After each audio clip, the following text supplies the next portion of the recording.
welcome back to my channel. I'm going to cover something that you guys may not have expected from me, or maybe you knew all along, who knows. But either way, welcome back to my rainbow room. There's rainbows all around. Any kind of color you want, monochromatic, rainbow, pastel, it's all there. Okay? Now, as those are all available, please take a seat. I'm going to basically come out of the witch closet because, well, I am. I've been a witch since I can remember. It's always been one of those things where I felt on the outside for the longest time because I would always ask questions when others would remain quiet. And I never knew why that was such a bad thing to ask questions. I was always curious and I always wanted to know more. And it seemed at the time that asking those questions was looked down upon. It was frowned upon. I don't know why. Although, as I have progressed in age, I've come to realize that um, a lot of people in, the organized religions would prefer that you don't ask questions, that you simply follow along. Okay, I get that. It's fine. That's just not in my nature. I've always questioned everything and everyone. I always want to know, why, what, when, where, just whatever. But I have been talking to a really nice lady, someone who I actually like very much. She's really nice, very strong, and I can't help but admire that, because I myself have been through an awful lot, some of which I have yet to share with you. Um, and yeah, so this is for all of my followers, and it's also for Kelly. So, and anyone else that, is feeling spiritually repressed or oppressed, like you feel like you're being attacked. Or maybe you just need to feel protected. There's many reasons for doing this. But I was taught how to do this at a very young age, and I kind of just learned and progressed on my own. So it's been very useful, especially when you live in, new surroundings, and every house, every abode has its own feel, as it were. So, anyway, I'm here to teach people how to ward their homes. Now, whether you believe in this or not, that's neither here nor there. It's up to you. If you do not believe and you don't like what I'm talking about, it's your right. And it's up to you to change the channel or move on to the next episode that I do. Whatever appeals to you. I respect you for that. It's fine. Okay? But I ask in turn that you respect my personal choices and beliefs as well. Seems fair, right? Okay. All right. Now, when you're warding your home, one thing you have to learn initially, I would say, is you have to be able to visualize the energy that you're going to be drawing from and gathering, and how you're going to do it. Now, I'm going to tell you how I do it. Now, there are many ways, okay? This is not dogma, okay? I don't partake in dogma. I don't like dogma. I don't like when religions tell you this is the way it is and that's the only way. There's always another way to do something. I know that. And if anybody tells you otherwise, that's kind of a red flag, personally. I'd be worried. But, okay. When I'm warding my home, what I do is generally, of course, you find a spot where you're comfortable to sit, generally on the floor. I don't recommend sitting on a chair. You want to sit somewhere where you feel like solid, and on the floor I feel more supported, more solid, more centered. Okay.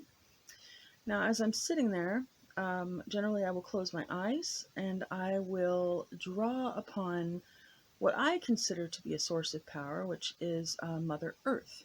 Now, you can draw upon anything really that you believe in, whether it's your ancestors, that's, a very common one. You can also draw the energy from, like a god that you believe in, a goddess, whatever. Um, and you can put it into your own, like into yourself and ward yourself, which is, you can apply the same theory to yourself as you can to your home. In fact, I honestly recommend once you've warded your home, ward yourself. Because there's an awful lot of things out there that are more than happy to bring um, dissonance and negativity to your life. And you really want to protect yourself against those things. And it's up to you, really, whether you believe or not. But I visualize Mother Earth. And what you do is when you close your eyes, you draw your breath in through your nose and out through your mouth. And this is the initial stage. And what you're doing, each breath you draw in, and I visualize like a pure kind of a light green kind of energy coming in, and all the negativity that I have been dealing with, anything that I need to get rid of, I try my very best to just, when it comes out, the air expels from my mouth, I imagine that coming out as kind of a darker color. And I just keep breathing in that energy from Mother Earth in and out through my mouth until it starts to come out and I feel lighter. And it can take a little while. Sometimes it can just happen rather quickly. It depends on your state of mind. Okay. Now, once you feel, and you can kind of visualize or feel this, you can do either one. Once you feel the energy has progressed where it's coming through you and it is now matching what you're drawing from whatever source you're choosing, then you can start to gather that energy. Now, personally, what I do is I try to imagine a ball in front of me, and I gather the energy and I just concentrate it in that one space. Now, you generally know the structure of your home. Okay, there's 4 walls in a room, usually, and there's a ceiling and a floor, okay, and there's outlets, okay. Now, these are all things that spiritually you can protect yourself against, and you want to recharge this once in a while too, okay. So when you are envisioning this energy, you just build it up and concentrate it. Do this with your eyes closed, preferably, but if you feel more comfortable with them open, try to visualize that energy. You can draw it up with your hand, and you want to try to imagine that you're taking that energy and you're pressing it up against one wall in the room that you're in. Now, what I do is I press it up against the entire wall, and I visualize that the wall itself has been coated with the energy that I've drawn, and then I put a big X over it to seal it. And I do that on every single wall in the room that I'm in. I do the ceiling, I do the floor, and I do the outlets and the windows as well. Now, you may not want to be that thorough, that's fine, but you have to understand that people that use spirituality, that use magic is another word people use, some of them don't have your best intentions at heart. And while you can be passive about it and expect that negative energy is going to go back to them and what they put out will come back to them threefold, that is true. But you can be proactive and protect yourself more and prevent some of that from hitting you, especially if you're sensitive to other people's emotions. They call it being an empath. Now, you can do this in every room of your house. And once you get into the rhythm of and the ritual and repetition of doing it, you will get more efficient at it, and you don't have to spend as much time on each room. You can actually get rather good at it.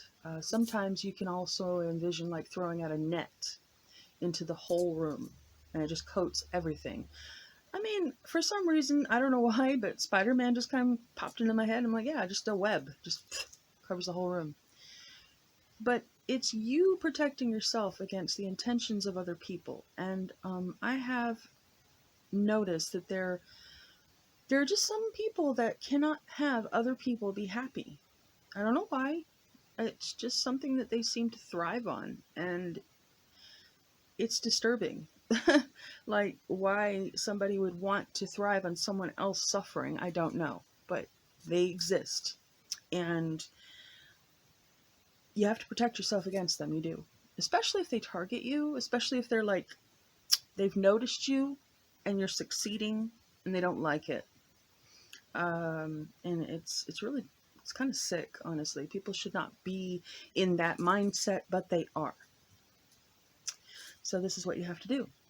Now, once you've done one room, you can move on and do it in every room. Like I said, you can do it honestly as many times as you have the energy to put forth. Now, what you want to do also, if you want to ward yourself, some people visualize like they're walled up in their own protective tower.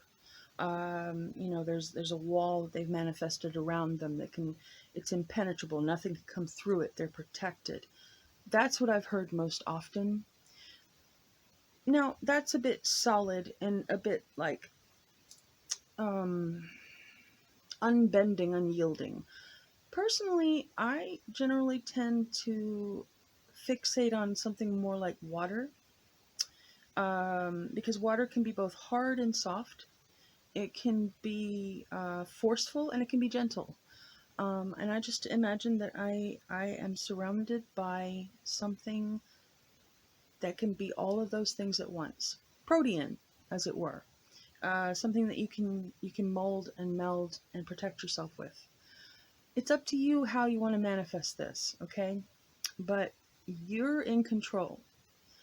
And again, there are going to be people out there that are going to poke fun at this, that are going to laugh at this.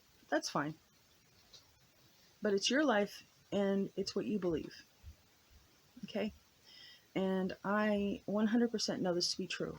I have been what you would call a witch for, gosh, I think I knew I was a little different from everyone when I was about 6 or 7, maybe 8 years old, because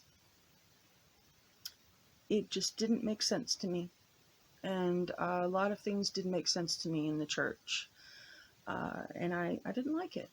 It didn't resonate. So I started going out and researching, and eventually I came upon some information that made sense. Now, I don't want you to go out and go and buy a book on witchcraft and think, okay, this is everything I need. Everything should be taken with a grain of salt. You need to think for yourself, okay? And you can also just as much grab from many different pagan resources or heathen resources, whatever you want to call them, witch resources. There's a number of words to describe what we do, who we are, and there are, people that focus more on the negative, more on the positive. Personally, I don't think, anybody should say that they're, either full light or full dark, because really, truly, as an individual, as a human being, we have both light and dark within us. It's our intention that makes us who we are, so I think that's also important to remember. Also, don't get the god and goddess out of balance either, because I've noticed there are some witches that are out there that they focus primarily on the goddess, and then they don't focus on the god.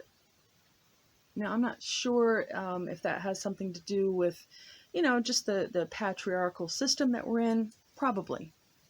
But it's an imbalance, just like the patriarchal system of Western organized religions are.